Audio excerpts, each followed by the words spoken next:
Hi folks, I'm Ken Bergen.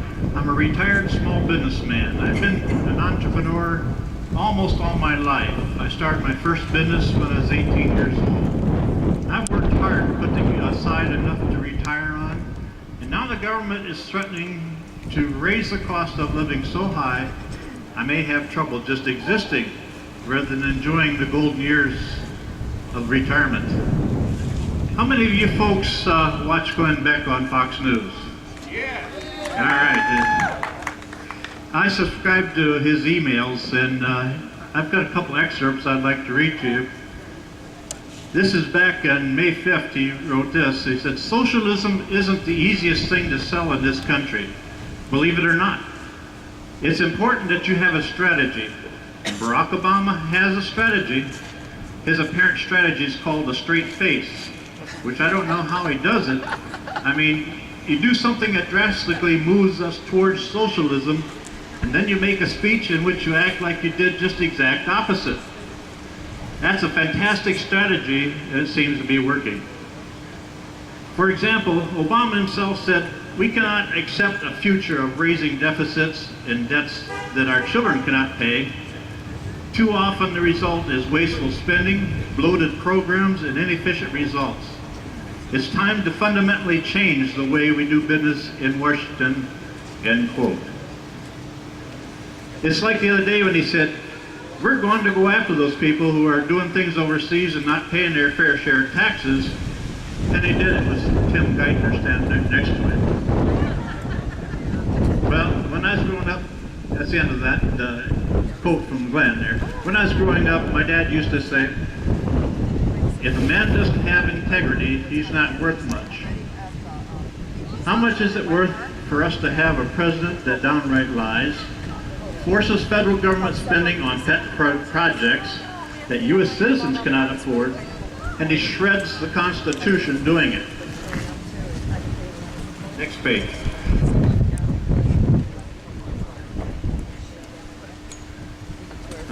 Again, you can take the politician out of Chicago, but you can't take Chicago out of the politician. This is exactly what the Obama administration has demonstrated with its treatment of Gerald Walton, the former Inspector General for the Corporation of National Community Services, who was fired on June 10th. Inspector Generals are appointed to be independent watchdogs of our government's operation. Anyway, Glenn reported that on Thursday, June 10th, Obama had the White House call this Inspector General on his car phone without any reason, asked for his resignation, or Obama would fire him. It seems that Kevin Johnson, a former basketball star and the mayor in Sacramento, California, was being investigated for fraud by this Inspector General.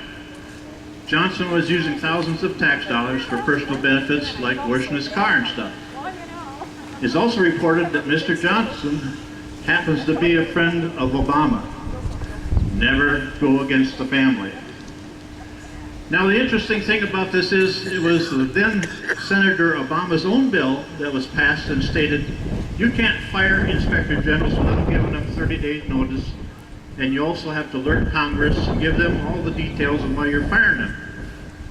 So Obama not only broke the law, he broke his own law.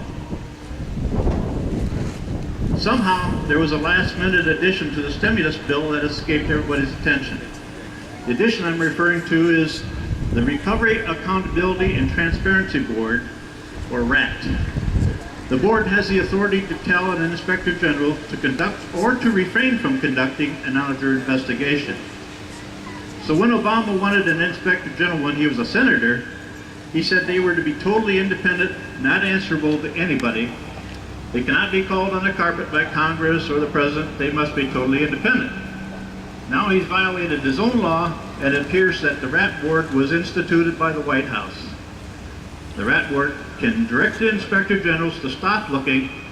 So what's the point of having Inspector Generals if you have the RAT Board controlling them? In my opinion, this is why government is out of control. Somebody sets up a board or commission, and somebody else comes along and negates the first.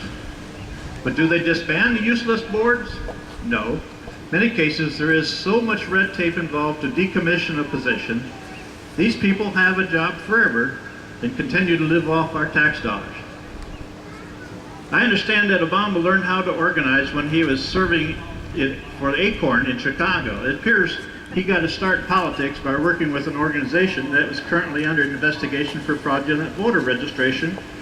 And this organization has been accused of sidestepping the law by routing donations and government funding through multiple agencies. The last I heard, Acorn has 273 affiliates. They are vehemently resisting opening their books to even the directors of the different Acorn chapters. So what do you think the chances are that we'll ever have an honest election again with crooked lawyers and congressmen like this controlling the shots? These people in command of our government do not like accountability. In the preamble to the Declaration of Independence, Thomas Jefferson wrote these words: "We hold these truths to be self-evident, that all men are created equal, and that they are endowed by their Creator with certain inalienable rights. Among these are life, liberty, and the pursuit of happiness." In the 1770s, a well-known Englishman, Sir William Blackstone, documented a book called Christian Basis of British Common Law. He was often quoted by Thomas Jefferson. Mr. Blackstone had this to say about inalienable rights: "These are God-given rights which flow from our duties to God. They're sometimes called natural rights, those we possess under the law of nature.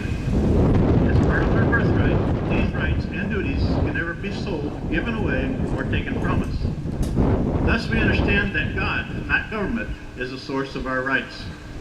Governments are responsible to secure and protect our God-given rights, but governments have no power to grant or deny it." Blackstone said governments that deny their citizens these rights are illegitimate and may be overthrown. Now, this Englishman, by the way, was quoted many times in the pulpits of the colonies up and down the East Coast just prior to the Declaration of Independence. People who either do not know or choose not to acknowledge that this country was founded by Christians and with Christian principles, and that our Constitution protects those rights, these people are called progressive liberals. This group of liberal people are really leading a revolution called progressivism. Of course, progressivism is a modern offshoot of Darwinism and atheism. Hillary Clinton, in a campaign speech, bragged that she was a modern progressive. Barack Obama and other powerful government leaders are certainly leading us down a road that threatens our God-given freedoms. Our country is a peculiar country with a unique history. What is best in America can be traced back to our Judeo-Christian heritage. What is problematic in our nation is our departure from that heritage. In 1955, President Eisenhower had this to say: "Without God, there would be no American form of government, nor an American way of life. Recognition of the Supreme Being is the first and most basic expression of Americanism. Thus, the Founding Fathers of America saw it, and thus, with God's help, it will continue to be. Today, some are determined to remake America into a pagan society. To do so, they must move this nation away from its Christian foundations. Because President Obama is a Democrat, many Republicans are to blame as well." Excuse me, I missed something here. I don't mean to sound like this talk is strictly towards Democrats, just because President Obama is a Democrat. Many Republicans are to blame as well. Our leaders are marching us towards socialism. We need new, bold leadership in this country. Leadership that will have two main objectives. Number one, to uphold the Judeo-Christian principles of our forefathers. Number two, to fairly serve the people of this United States by following our Constitution.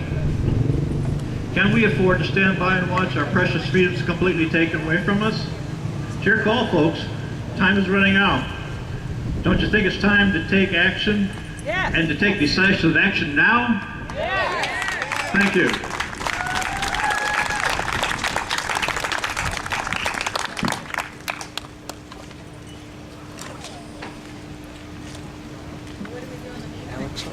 I don't know, Eric, this time.